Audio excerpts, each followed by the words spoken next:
Matagumpay na naganap kagabi ang opening night ng prestihiyosong musical na Les Miserables World Tour Spectacular sa isang theater sa Parañaque City.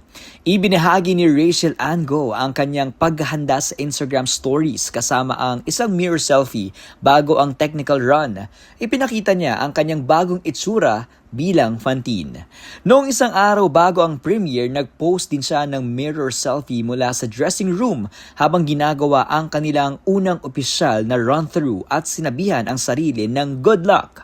It's easier because now I don't need to spend a lot of time before the show, internalizing how is it to be a mom. But now I can just rock up on stage and just open my mouth and just cry on the spot because I know how it feels.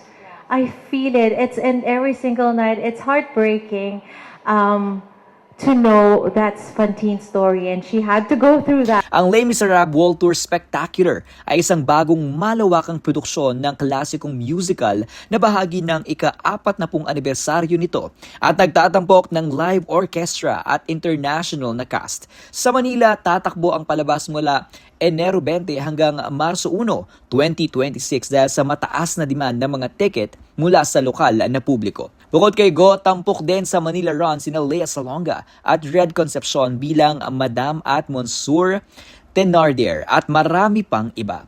Pinagsamang Filipino at international na mga talent sa entablado. And it really is spectacular. It's the vocals, we have to start there, and everyone's incredible.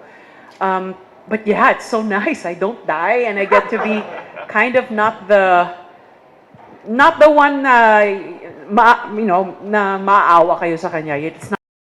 Ang produksyon ay isang malaking selebrasyon ng sining at musika at inaasang magbibigay ng makabuluhang theatrical experience sa mga manonood sa bansa.